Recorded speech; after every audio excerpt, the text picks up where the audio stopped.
नमस्कार दोस्तों, आप सभी लोगों का मैं भैरू सिंह राजपुरोहित आपका तहे दिल से आभार व्यक्त करता हूं इस YouTube चैनल पे नवजीवन कला से जिसका नाम है। तो दोस्तों इससे पहले वाला वीडियो है वो अपना था महाजनपद काल का। प्राचीन भारत के अंतर्गत हम महाजनपद काल का अध्ययन कर रहे थे।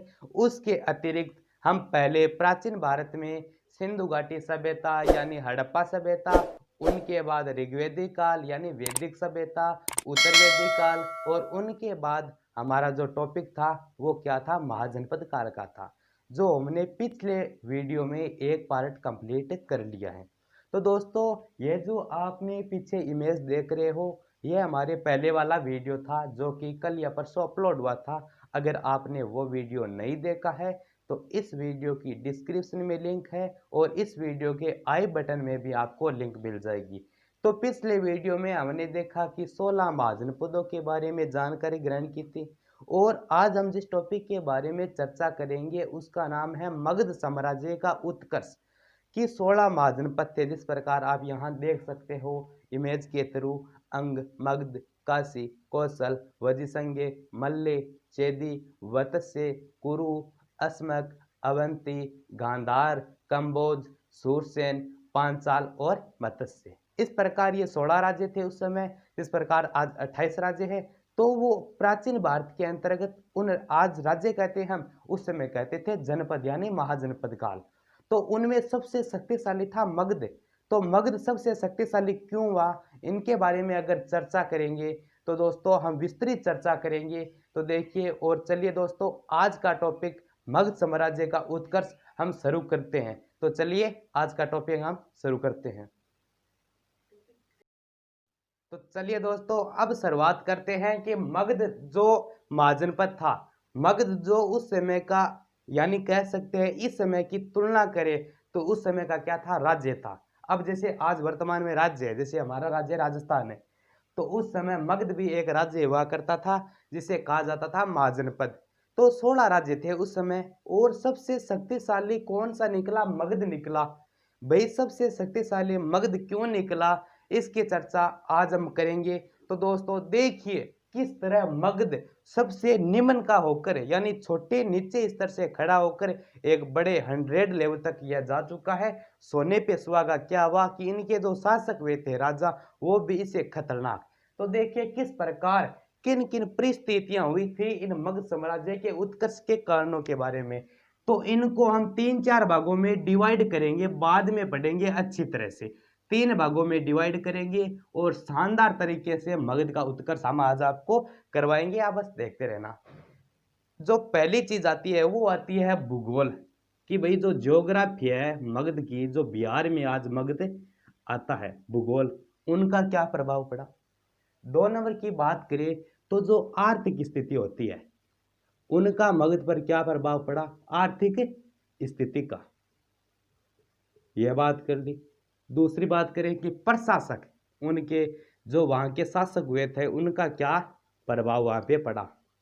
तो देखिए दोस्तों जो भूगोल, तो भूगोल आपको पता है कि धरती गोल है उसी को भूगोल है। हमारे गुरुजी हुआ करते थे कि भूगोल का भूगोल, धरती गोल है उसी को ही भूगोल कहते हैं। तो बस यही बात है, भूगोल के से इसके संबंध में व्याख्यातित है। तो देखिए दोस्तों बात ऐसी है कि जो आज का ये मगध है ना वो बिहार में तो आता ही है, साथ में झारखंड की सीमा को भी छूता है। तो होता क्या है, एक वहां पर क्या है, पठार है। झारखंड में कौन सा है, छोटा नागपुर का पठार। देखिए किस प्रकार की अपनी परिस्थितियां बनाता है ये। छोटा नागपुर, नागपुर का पठार आता है। भाई ठीक है, भाई छोटा नागपुर का पठार है तो ये काम क्या आता है। तो दोस्तों इस छोटे नागपुर के पठार में क्या है, लोहे की खदानें हैं। क्या है, लोहे की खानें। अब देखिए अब आपको पता है कि महाजनपद काल में सबसे अधिक जो प्रचलित था वो था लोहा। इस प्रकार आज सबसे हम धनी व्यक्ति किसको मानते हैं, जिनके पास ज्यादा पैसा होता था। लेकिन ये वह दौर है जहाँ पे सबसे ज्यादा जो लोहा होता है उसी को सबसे धनी व्यक्ति कहा जाता था। तब छोटा नागपुर के पठार में लोहे की खानें थी और इस खाने से क्या प्राप्त होता था, लोहा प्राप्त होता था। लोहे से क्या बनता है, कुलाड़े, हंसिया यानी कृषि कार्य योग्य करने वाली जो वस्तुएं होती है वो हमें लोहे से होती है। जिस प्रकार हल हो गया, तो भाई इनकी हल अब क्या होगा, कृषि कार्य सुदृढ़ हो जाएगा। किसका? इस अपने छोटा नागपुर के पठार में लोहे की खानों का उपलब्ध होने के बाद में। अब बात करेंगे आगे की। अब आपको पता है कि जो मगध है कहां पर है? मगध है गंगा व सोन नदी।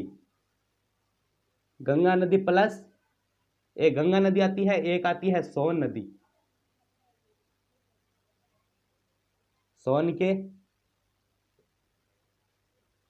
संगम पर देखिए, ये जो मगध है ना वो गंगा नदी और सोन नदी के किनारे पर बसा हुआ है।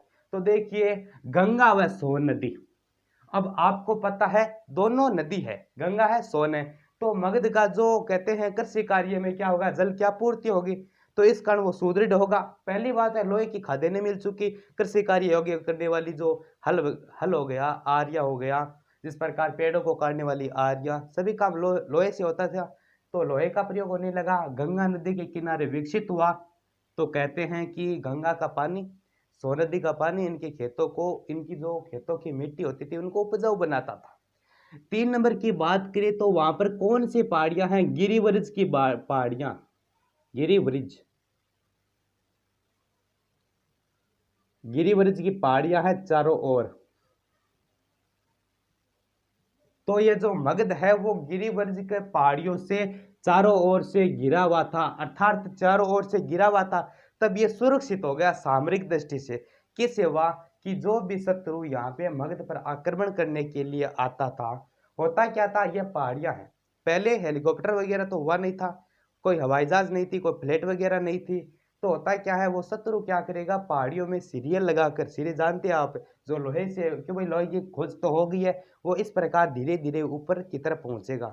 लेकिन सैनिकों को पहले भी पता लग जाएगा, क्योंकि सैनिक हर जगह तैनात रहते थे, कुछ तलवारें लेकर, क्यों भाई लोहे की खोज हो गई थी, सभी प्रकार तलवारें, भाले, आरियां, चाकू चुकू सब वहां पे बनते थे, तब सैनिक ऊपर आ भी नहीं सकते थे, यानी शत्रु। तो गिरिवर्ज की पहाड़ियां इनमें बहुत ही महत्वपूर्ण भूमिका अदा करती है, और चारों ओर गिरिजू की पहाड़ियों से यह घिरा हुआ था। तो भूगोल इतना शानदार था कि क्या बात करें। आर्थिक स्थिति की बात करें तो उनकी भूमि कैसी हो गई, उपजाऊ क्यों हुई, कि गंगा नदी का पानी आता है, सोम नदी का पानी आता है। दूसरी बात करें तो वहां पर क्या सी खादाने, किसकी, अपने लोहे की खादाने,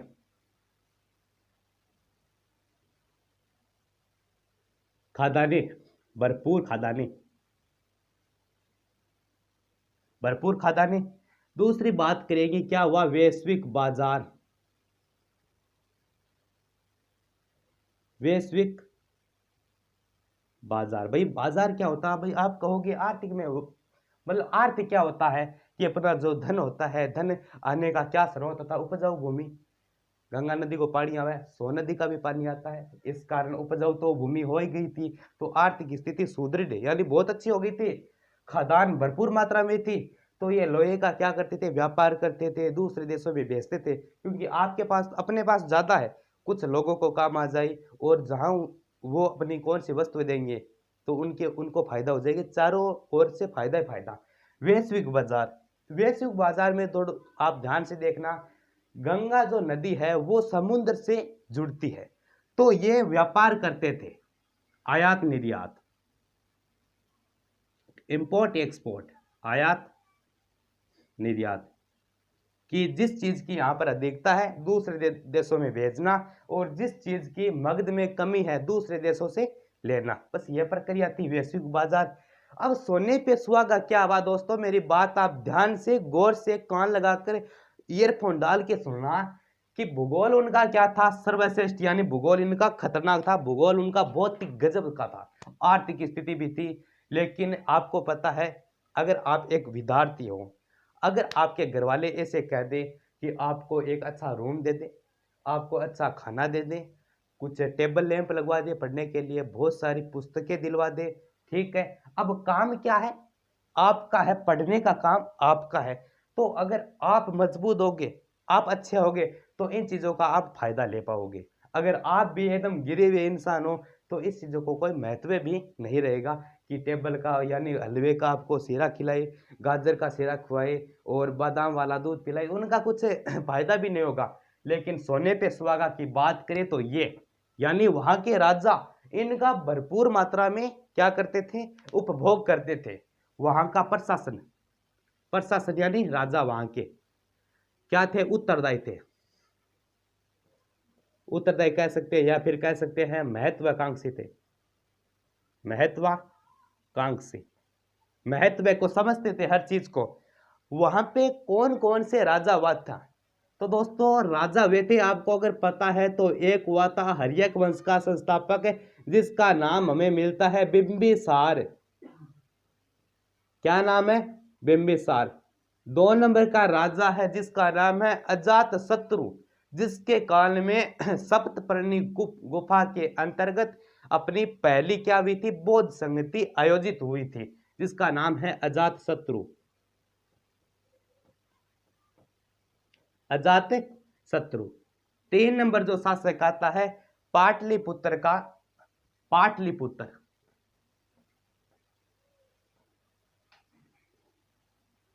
तीन नंबर में शासक कौन आता है, पाटलिपुत्र। सॉरी मैं यहाँ पर पाटलिपुत्र लिख चुका हूं, लेकिन जिसने पाटलिपुत्र नगर की स्थापना की थी उनका नाम आता है उदयन। अध्ययन भी मिलता है और उदयन भी मिलता है, दोनों प्रकार के नाम में मिलता है उदयन। किस, इन्होंने पाटलिपुत्र नगर की स्थापना की थी। एक शासक आया था जिसका नाम हमें मिलता है शिशुनाग। शिशुनाग। एक आया था नंद वंश का संस्थापक था जिसका नाम हमें मिलता है महापद्म नंद।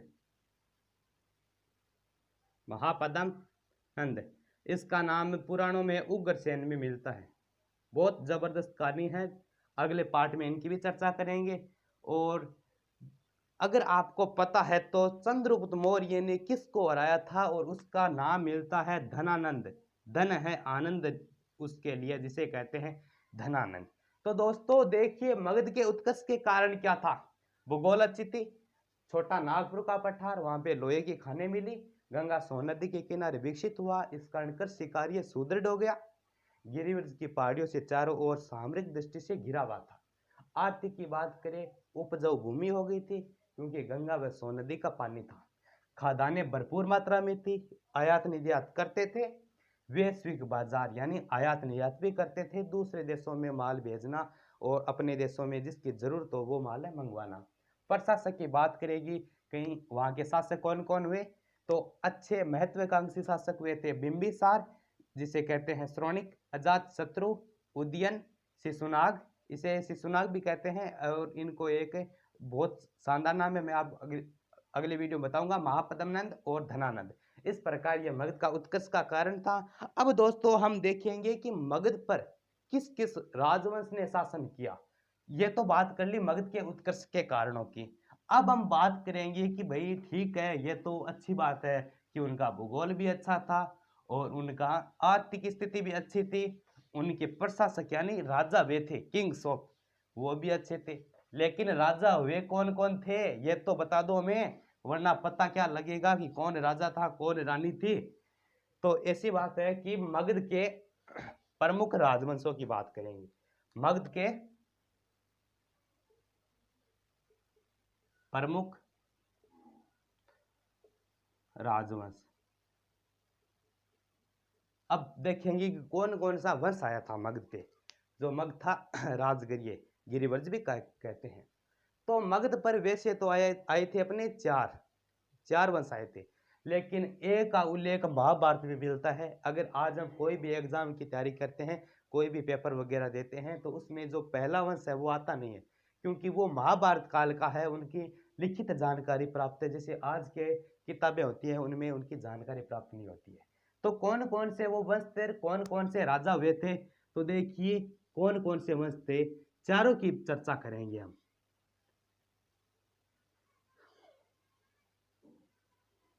एक का हमें नाम मिलता है जिसका नाम है वृहदृत वंश।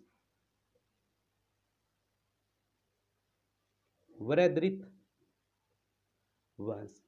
एक का हर्यक, हर्यक वंश। एक का शिशुनाग वंश। शिशुनाग वंश और एक का नंद वंश। नंद वंश। इस प्रकार ये चार क्या आए थे, राजवंश आए थे। वृहद्रथ वंश, हर्यक वंश, शिशुनाग वंश और नंद वंश। तो जो ये वृहद्रथ वंश है उनका शासनकाल हमें न तो याद रखना है न कोई किताबों में दिया हुआ है। वैसे तो किसी का भी शासनकाल हमें नहीं पूछेगा, क्योंकि एक वर्ष यूनानी आक्रमण भी हुए थे, सिकंदर आया था, बहुत यूनानी, अलेक्जेंडर सिकंदर, जो 326 ईसा पूर्व में, कहीं कहीं 325 ईसा पूर्व भी माना जाता आया था। तो वह क्या था दोस्तों, देखिए जो हर्यक वंश का शासनकाल हमें कितना मिलता है, क्योंकि यह तो पौराणिक है, इनका तो मिलता भी नहीं है। इनका हमें मिलता है 545 से लेकर 412 ईसा पूर्व है, यह इनका शासनकाल मिलता है हर्यक वंश का संपूर्ण। जो शिशुनाग वंश है इनका मिलता है हमें 412 से लेकर 344 ईसा पूर्व है। और यह जो अंतिम बचा है नंद वंश, इनका मिलता है 344 से लेकर 323, क्योंकि 323 ईस्वी में नंद वंश का अंतिम शासक था धनानंद या घनानंद। इसको चंद्रगुप्त मौर्य ने हराकर और मौर्य वंश की नींव रख दी थी। तो जो ये वृहद्रथ वंश है उनमें शासक कौन कौन आए, राजा कौन कौन है, उनकी चर्चा करेंगे। तो इनमें जो पहला शासक आया था उनका नाम में मिलता है वृहद्रथ। समय वृहद्रथ अपने नाम से वंश की स्थापना की थी, वृहद्रथ। ठीक है। इनके पुत्र का नाम था जरासंध। इनका उल्लेख महाभारत काल में भी हमें देखने को मिलता है। अगर आपने महाभारत देखी होगी तो भीम के हाथों इनकी जरासंध की मृत्यु हुई थी। श्री कृष्ण भगवान के कहने पर उसको दो भागों में इसे चीर कर अलग अलग जिस प्रकार यहाँ पे फेंकवा दिया था, लेकिन होता क्या था, वो वापस शरीर उनसे चिपक जाता था। तब कृष्ण भगवान ने कहा कि इसको ऐसे करके ऐसे मत भगाओ, लेकिन इसको यहाँ से काट कर यहाँ भगा दीजिए, इधर कर दीजिए। तो ये उस प्रकार इनकी भीम के हाथों गदा युद्ध में मृत्यु हुई थी। ठीक है। अब बाद में कुछ शासकों के बाद जो अंतिम शासक आता है उनका हमें नाम मिलता है रिपुजन। अब ऐसा तो है नहीं कि जरासंध का बेटा है, लेकिन कुछ शासक यहाँ पर बीत जाते हैं कुछ शासकों के बाद, इनकी जानकारी मिलती नहीं है। ये थी छोटी सी बात, इनको ज्यादा दिमाग पर लोड देने वाली बात है नहीं है। अब यह हर्यक वंश बहुत ही खतरनाक, ऐसा भी कहा जाता है कि एक शासक हुआ था भट्टिय, इनका सामंत था रिपुंजय का भट्टिय, यानी आप इसका भी आदमी था भट्टिय। भट्टिय ने इसकी हत्या करके और नए वंश की स्थापना की जिसका नाम है हर्यक वंश।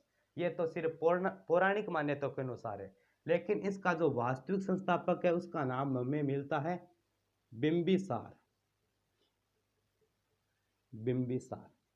2 नंबर शासक हुआ था दोस्तों जिसका नाम हमें मिलता है अजातशत्रु।